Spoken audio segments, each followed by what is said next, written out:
So the December Scarlet and Violet OU tiering survey is out. This is basically a way for the OU Council to kind of gauge where the community is at in terms of terastallizing, in terms of the metagame, in terms of what you think broken and not broken. So I do want to know your thoughts as well. Please leave them down below. That'd be great. Let me know if you agree or disagree with me. I know there's going to be a lot on both sides. I have a lot of personal opinions on things, and I love certain things. I love broken. I really do. Like, that's the way it is. And I'm not even sure if terastallizing is broken personally as I'm playing. And as I have been playing, I probably have about, I don't know, I have hundreds of games for sure so far. But yeah, let me know your thoughts. Also, subscribe to the channel if you guys like Scarlet and Violet content. I'll leave this survey in the description as well for you guys to fill it out too. And yeah, let's just jump right into it. So what is my Smogon username? Of course, that is AIM. For those that don't know, if you ever want to leave teams, leave them on my Smogon profile. On a scale from 1 to 10, how enjoyable do you find the current metagame? I would say a 9. I would say personally a 9. I don't know what a 10 is for a metagame, to be honest. Maybe Gen 4 OU during current Gen 4, or during like Gen 4 while it was in its, the actual gen. But I would say a 9 for me, just because I'm loving the Pokemon I'm able to use. Obviously, a lot of things is Gholdengo plus Spikes, but I think there's a lot of still really cool mixes that you can use that really do deal with a lot of big threats. One thing that I've really been enjoying actually is this defensive Paldean Tauros Fire, which is so cool. It's a Chien-Pao answer, and like Scarf Glamour has been really cool too. I have a tournament game. I joined my first tournament in Pokemon Scarlet and Violet. I have that tournament game up later, and you guys will see these guys put in pretty cool work, regardless of win or loss. Like, they were so cool. But obviously, there's a lot of common trends right now, right? You see Gholdengo plus Corvi plus Tinglu, or Gholdengo plus Spikes plus everything. There's so many different things, and we do have like the Shed Tail passing and dual screens and Hatterene to stop it, and Volk and Chien-Pao and Chi are monsters, but I still think it's a 9. I'm enjoying the hell out of it, right? I don't like play a game and feel like, oh man, this meta sucks. I haven't felt like that yet. I'm enjoying it. I'm enjoying terastallizing, and I'm also enjoying being able to predict that too, because I feel like the more we play, the more we're going to be able to expect the quote-unquote unexpected. Which is, you know, what they're going to terastallize to, because things do start to settle, and Pokemon do begin to have. Also, yeah, there's not much to really look at here, so go do whatever you got to do while you're listening to me. But this is like, as we keep progressing in the metagame, I do feel like we're just going to be able to, you know, expect what Pokemon will terastallize to what type, etc., etc. And I also think that some Pokemon are insanely crazy right now because it's terastallizing, like Garganacl, or Garganachi, or Garganackle, however you want to say it. I like Garganachi. Shout out to Moet. It's really nasty with terastallizing, whereas I think in a non-terastallizing meta it wouldn't be, but I still love like what it can do. So anyway, on a scale from 1 to 10, how competitive balance do you find the current metagame? I prioritize fun over balance, but I do believe balance can be fun, and I do think that with a lot of the stuff we have right now, there's still a lot of wiggle room to use certain Pokemon. And I mean, you saw the Tauros team that I just posted. That team also has a banded Dragonite, which a lot of people are using Dragon Dance with the normal extreme speed Terra type, but this is banded, which is pretty cool. It still has normal Terra type. Shout out to Mafugo for this team, or Wally SSB. And this also has like a really fast offensive Annihilape, which I think is pretty cool. I know that Annihilape is on this list, and I want to talk a little bit about that when we get there, but I would say it's about an 8 or 9. I know a lot of players don't like the whole spike stacking war and all that stuff that's going on. Me personally, I'm kind of just, I mean, I've seen full stalls that run all boots, and I've been able to trick and knock those off, and I've seen teams that run Glamora, and I feel like there's some formulas that can allow you to beat it with certain things, like just 1v1. And I'll show some examples with offense and stuff later down the road. There's certain teams I want to use, and I'll talk about what I'm talking about there. But okay, this is the big one. This is what you came here for. Do you feel any tiering action at all is needed on the topic of terastallization? Please note that if any action does happen, it will be done via public suspect, not council vote. It's good to see. That means that everybody who can actually play and get the points, and I do stress that if you can play and get the points that are required, you will be able to vote. Because that doesn't mean that everybody, just because it's public, doesn't mean everybody will be able to vote. It means you have the ability to vote if you meet the requirements. And I want to stress that because, again, it might be open to everybody, but not everybody can hit certain points on the ladder. But hopefully I can give y'all some teams that let you get there easily and just copy like some plays and some stuff and luck people too and just get up there and vote. Okay, so this is my thing. I love Terastallizing. I don't think it's straight up broken. I think there's a lot of cool techs you can do. Obviously on setup mons and strong mons like Chi-Yu and Chien-Pao, there's a little bit more of insanity there. But I also think there's like some cool examples of, oh, I know the Dragon Dance is going to Terastallize normal, so let me use Terastallize Steel Rotom and burn it or trick it like Blender did in his video today. Or, oh, their Skeledirge is going to Terastallize Fairy in front of my Gholdengo, that way I can live the Shadow Ball. Let me predict that and make it rain and make some cool things like that. So I do think there is a level of prediction that's still there, and it's not just I change my type and I be crazy type of thing. One of the exceptions might be Annihilape, but I'll get more into that when we get to the Annihilape section on this. But I don't know what action is needed if there is supposed to be action. Because the way I see it is you either keep Terastallizing as it is or you ban it. That's it. I don't think, and we'll skip a little bit, I don't think ban non-stab Terastallization. Basically, you can only change your type into your stab. That's not going to help anything. Oh, shoot. Okay, that's not going to help anything, right? You'll just see more Chien-Pao, Chi-Yu, and offensive sweepers using their stab moves and getting super boosts on it. Basically, everything having adaptability. I don't think that actually helps anything. Ban stab Terastallization. At the same time, I don't think that helps anything either. The only mons that actually weakens are Chien-Pao and Chi-Yu, basically, and Dragapult. Right, those are 3 mons off the top of my head that weakens for sure, because everything else likes to Terra type to different types. Or Scizor too, because Scizor likes to Terra type Steel, but for the most part, a lot of Pokemon like to Terra type into different types that either allow them to set up in front of things, like Iron Hands will Terastallize Flying, that way it can be immune to Earthquake from Great Tusk or Garchomp, whereas Tinglu can Terastallize Ghost, that way it can be a Rapid Spin blocker, and with its defensive stupid typing and amazing EVs and just defense in general, right? And then you have like Gholdengo, which Terastallize Fighting, so it can beat King Gambit and Chien-Pao. So I feel like that isn't really going to fix anything either. Limit Terastallization to 1 possible user per team.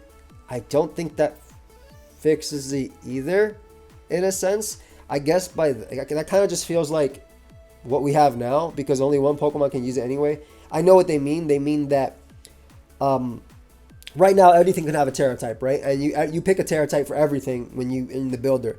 But that wouldn't be the case in this section. It'd be kind of like a Mega Pokemon, whereas this is the only Pokemon that can Mega or that can Terastallize on my team. But I have no way of knowing that. And I feel like that also doesn't just change the surprise factor of Terastallization. So I feel like if you have a problem with Terastallization, that doesn't fix it. So I don't like any of these personally. I literally think the only option is to either keep it or ban it. And that's it. I don't think there's a way to fix it. Maybe the other option is, and I'll write it right here, show the Terra type on screen of every Pokemon. That's literally it. That's probably the only way that you can keep it and like maybe make it, and that doesn't even help either, because then I'm looking at that and that's like I'm fighting King Shield Aegislash every single time. Is it gonna King Shield? Is it gonna Terra? Is it not? I'd rather it be like it is right now, where I have a grasp of what Pokemon Terra type to, right? Gholdengo almost always goes fighting, but sometimes it goes flying on defensive ones. Sometimes it goes Ghost if it wants a stronger Shadow Ball. Sometimes it goes Steel to not be weak to Dark, and so it can have a stronger Make It Rain. Like, those are options it has. But if I see that it has Terra type flying, I'm like, okay, do I Earthquake now with my Great Tusk? Do I not Earthquake? Do I predict them to Terra and I knock off and do this? They'll knock off as a catch-all play. You know, so I don't like that either as much, but if I had to give an option, I'd do this one. But I don't like it as much because I actually think it makes it harder than not seeing it. Does that make sense? Because if it's there, I have to keep it to account. If it's not, I keep it to account in the back of my head anyway. But I feel like as you play more, you have a feel of what it would do. Whereas there, it makes everything. It's like Powder versus Scizor. If Scizor had Powder and Heatran was in front of it, every play is a 50-50. Big shout out to Edgar. I hope he listens to this and hears that. Basically, the way Powder works is that if you go for a fire move, it doesn't do damage to the Pokemon. You actually like explode and take some damage. It's pretty funny. But yeah, so I'm going to say no tiering action is needed from a personal standpoint, because I like Terastallization. I'm a big fan of it. I actually have a whole video on Terastallization with Blunder, CVB, and CTC on Blunder's channel. And me and CVB are really into keeping Terastallization as is, because I really think that you either ban it or you don't. And those are the only 2 options. If you believe it should be restricted or outright banned. if you answer yes, do believe. It's literally this. It's funny because I did this, but that's it. Literally, if tearing action needed is only banned, or that's it. So I don't even know if I'm supposed to even answer this. I'm gonna leave that as is. If we have to do something. For the following, rate how worthy of tearing action you feel these Pokemon are in the current metagame. 1 indicates balance, 3 indicates potentially ban worthy, 5 indicates balance. No, I don't think Annihilape is the broken one. I think Rage Fist is the broken one, not Annihilape. Obviously, it's insane bulk and typing make a really big difference with it, but I've been laddering with Primeape on a team as well with Rage Fist to kind of show that it's not Annihilape, it's just Rage Fist as itself, because that move is insanely broken, especially now that we have Revival Blessing on Showdown, right? Unlocked. So now we can actually do that.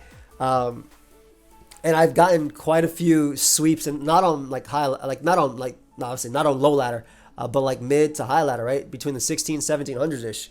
So I've gotten a ton of stuff. Whereas, and Terastallization also makes Primeape pretty cool because you Terasteel and they can't Fairy you or Psychic you, which is pretty nice. And it's pretty bulky when in a Violet too. It doesn't have the HP of Annihilape and everything, but it's pretty bulky and it has Drain Punch as well. So I do think that it is more so Rage Fist and not Annihilape itself. Obviously, Annihilape just makes it better because it's a good Pokemon, but I'll have a video on Primeape eventually as well soon. And then, wait, did I put...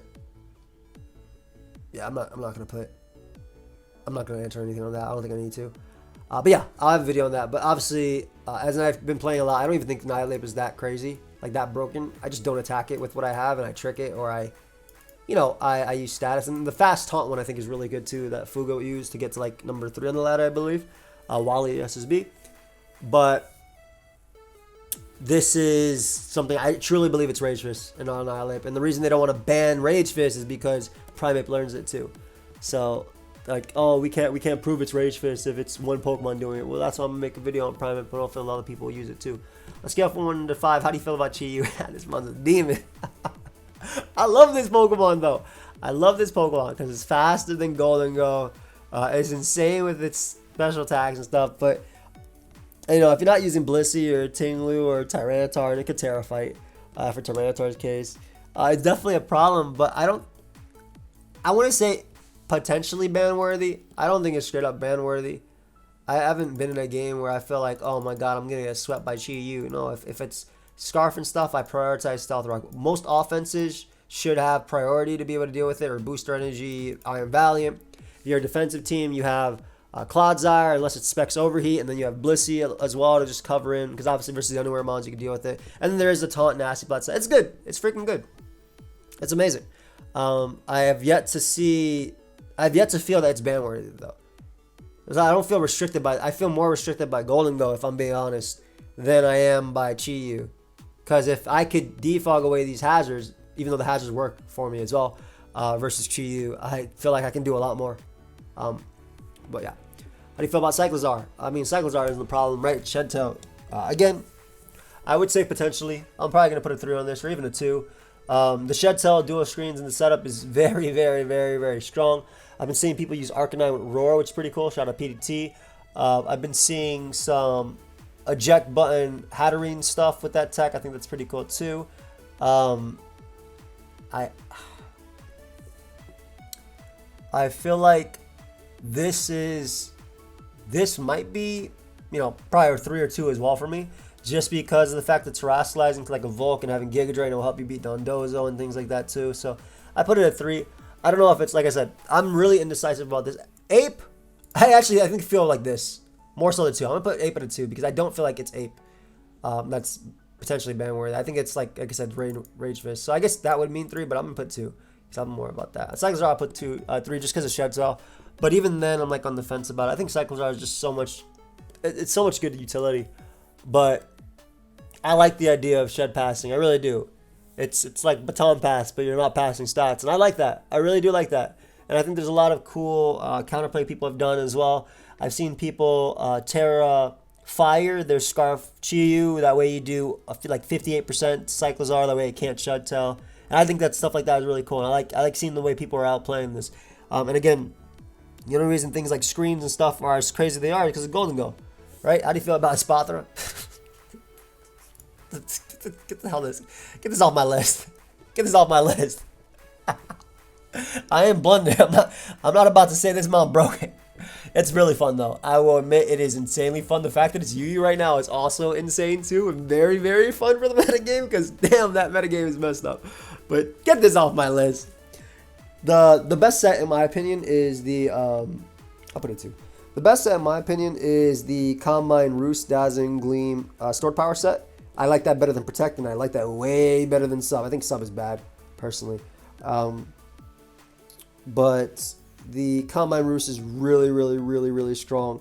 And you could obviously go Terra Fighting as well for the stronger hit on like King Gambit and stuff, for the super effective hit and stuff like that. But becoming a fairy type is so nice because, you know, Chi always has like a 50-50 versus you if you've already boosted with a Combine.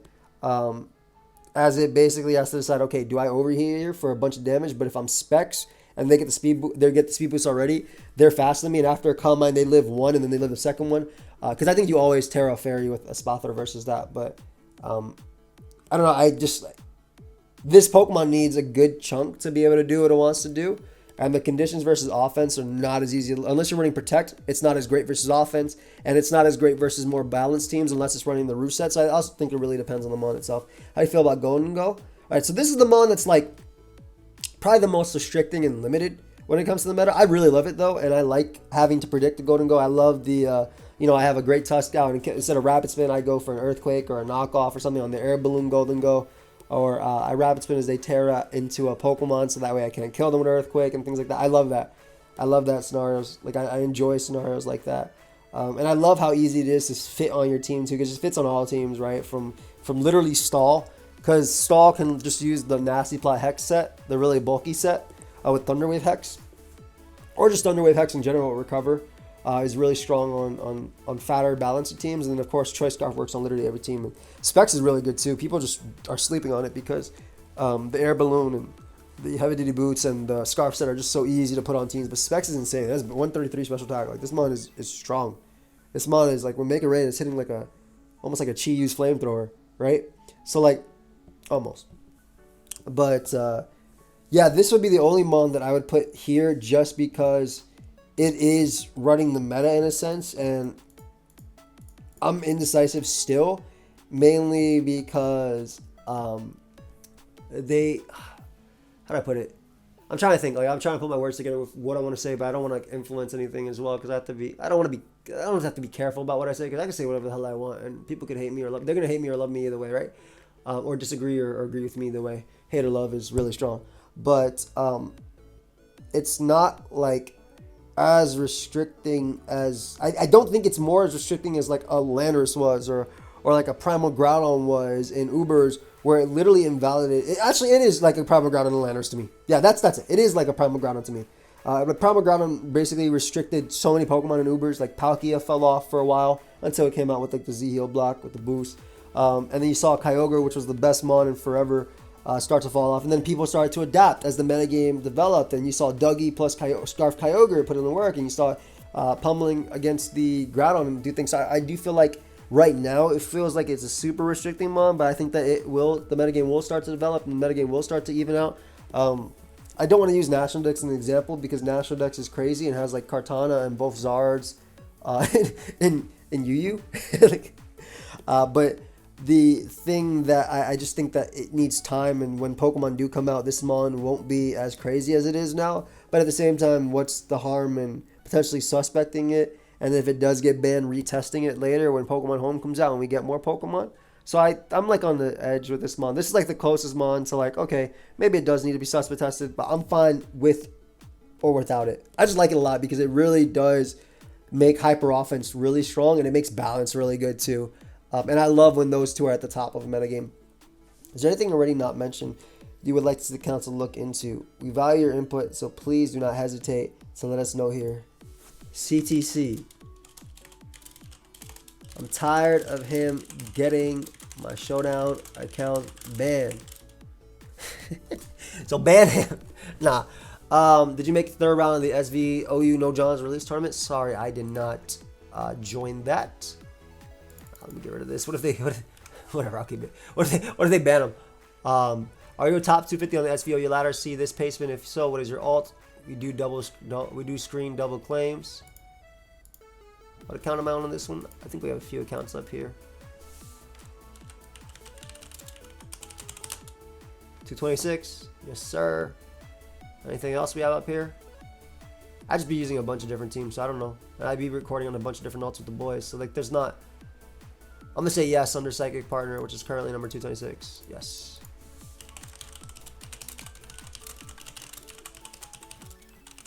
Is currently number 2. Had I been like 251, I would have gotten in one game and be like, be right back on the OU ladder. I guess this is just trying to take into account the top players as well, which has its own stuff. Like personally, I do think that the way this stuff should be done, because they do want to do a lot of things before SPL comes out, the Smogon Tournament SPL. I think we have a side ladder, which has its suspects and it has its, you know, everything legal, and then you have another OU ladder, which basically, you know, has the tournament meta. And I think it's fine to play either or, because not everybody's going to be playing tournaments, and likewise, not everybody in tournaments is going to be playing on the ladder. And if they do want to test, they have that one ladder they could test on. But yeah, that's basically what I have for y'all. I'm super indecisive. Espathra I don't think is broken. Cyclizard I'm in the mid about. G I'm in the mid. I don't think it's Annihilape. I think it's Rage Fist. And it's actually really fun to outplay an Annihilape, in my opinion. I love outplaying an Annihilape. And Gholdengo only here because I don't think there's harm in suspect testing it. I don't think it's necessarily ban worthy, but I don't think that it's like, I know it's super restricting and stuff, but I feel like it's hard to compare it to Lanners or Primal Groudon. No, it's not. It's really not hard to compare it to Lanners or Primal Groudon, right? I just think that in that case, Primal Groudon should have been suspect tested. Maybe it was, and I'm just forgetting. I probably participated in that too. And then maybe even Lanners at a point should have been suspect tested for how centralizing it is, but it's not. Centralizing does not equal broken though. And there's been some cool counterplay to Gholdengo that we've seen as well, like Mold Breaker, Defog Lucha. I know Envy used that, and a few people on the ladder use that too. Toadscruel with the Mycelium ability that lets it spore and knock off and do things like that. So there's been a lot of cool counterplay. It's really fun to watch a Gholdengo get torn apart, but also to outplay your opponent with it too. But let me know your thoughts. I'll leave this down below as well, and I will see you guys in the next one. That's it. Video later today of my first tournament game for Pokemon Scarlet and Violet, and maybe even a Wi-Fi battle later. So that's it. Peace, guys.